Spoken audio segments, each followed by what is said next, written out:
Hello guys, ഇന്ന് എനിക്ക് ഒരുപാട് പണികളുണ്ട് കേട്ടോ. കടയിൽ നിന്ന് ഒരുപാട് ബ്ലൗസുകൾ വെക്കാനായിട്ട് കൊണ്ടുവന്നിട്ടുണ്ടായിരുന്നു. ഇതൊക്കെ എമ്മിങ് ചെയ്ത് കൊടുക്കണം. വീട്ടിലെ പണിയൊക്കെ കഴിഞ്ഞിട്ട് വേണം ഇതൊക്കെ എമ്മിങ് ചെയ്യാനായിട്ട്. നാത്തൂൻ്റെ മാൻ്റെ കല്യാണം ആയതുകൊണ്ട് ഒരുപാട് ഷോപ്പിങ്ങിനൊക്കെ പോയി ഡെയിലി ഓരോരോ കാര്യത്തിന് വേണ്ടിയിട്ട് പുറത്ത് പോകുമായിരുന്നു.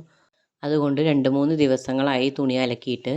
അപ്പോൾ ഇന്നൊരു ഒഴിവാണ്. അപ്പോൾ ഇന്ന് ശരി എന്നും പറഞ്ഞ് തുണി അലക്കാനായിട്ട് മെഷീനിലിട്ട് വെള്ളം നിറയ്ക്കുമ്പോഴാണ് മെഷീനിൽ വെള്ളം നിൽക്കണില്ല. എന്താ ചെയ്യാമെന്നും പറഞ്ഞിട്ട് ഇരിക്കുകയായിരുന്നു. ഇനി എന്ത് ചെയ്യാനാണ്, നമുക്ക് നേരാക്കാനുള്ള ആളെ വിളിക്കുകയല്ലാതെ വേറെ നിവൃത്തിയില്ല. വാഷിംഗ് മെഷീൻ നേരാക്കണ ആളെ വിളിച്ചു. എത്ര രൂപയാവുന്നൊന്നും അറിയില്ല, എങ്കിലും നമുക്കിത് നേരാക്കാതെ പറ്റില്ലല്ലോ. കണ്ടില്ലേ, വെള്ളം പോവാതിരിക്കാനുള്ള സ്വിച്ച് മേലേക്ക് തന്നെ ആക്കി വെച്ചിരിക്കുന്നു. പക്ഷേ എന്നിട്ട് പോലും അതിൽ വെള്ളം നിൽക്കണില്ല. ഞാൻ കുറേ താഴ്ത്തി നോക്കി, കുറേ പൊക്കി വെച്ച് നോക്കി, ഒക്കെ ചെയ്തു നോക്കി, എന്നിട്ടൊന്നും ശരിയാവണില്ല. എളുപ്പം അലക്കിയെടുക്കാമെന്നും പറഞ്ഞ് എളുപ്പം കൊണ്ടുപോയി ആ തുണിയൊക്കെ ഇട്ട് വെള്ളം ഒഴിച്ചതാണ്. ഇനിയിപ്പോൾ അതിൽ നിന്നെല്ലാം ആ തുണികൾ മൊത്തം വാരിയെടുക്കണം. മെഷീൻ നേരാക്കാനുള്ള ആൾ വിളിച്ചപ്പോൾ പെട്ടെന്ന് തന്നെ വരാൻ പറഞ്ഞു. അപ്പോൾ അവർ വരുമ്പോഴേക്കും തുണികളൊക്കെ ഇതിൽ നിന്ന് മാറ്റി കൊടുക്കണം. അങ്ങനെ തുണികളിലേക്ക് ഒരു ബക്കറ്റിലേക്ക് ആക്കിയിട്ട് മാറ്റി വെച്ചിട്ടുണ്ട്.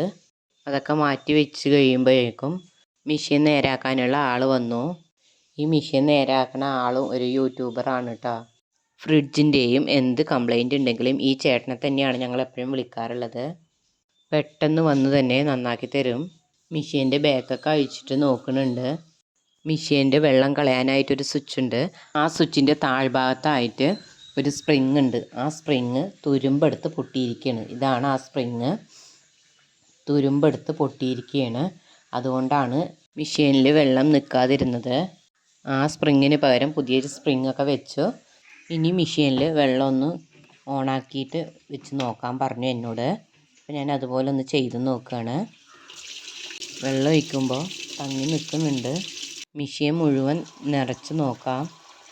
ആൾ പോയിട്ട് നോക്കിയിട്ട് കാര്യമില്ലല്ലോ. അപ്പോൾ അതിന് മുന്നേ തന്നെ നമുക്ക് ഇതൊക്കെ ഒന്ന് നിറച്ച് നോക്കാം. വെള്ളമൊക്കെ നിറച്ച് നോക്കി. അപ്പോൾ വെള്ളം നിൽക്കുന്നുണ്ട്. ഒരുപാട് പൈസ വരുമെന്ന് ഞാൻ വിചാരിച്ചു. പക്ഷേ 230 രൂപ വാങ്ങിച്ചുള്ളൂ കേട്ടോ. വേഗം തന്നെ തുണികളെല്ലാം അലക്കാനായിട്ട് ഞാൻ ഇട്ടു. ഈ മെഷീൻ കേട് വന്ന കാരണം എൻ്റെ ഒരു പണിയും നടന്നില്ല.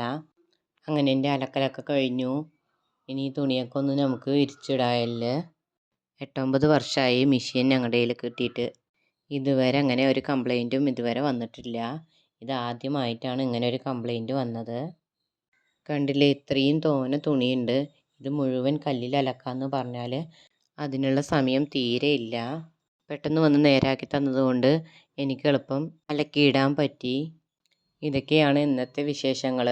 വീണ്ടും നമുക്ക് അടുത്ത വീഡിയോയിൽ കാണാം.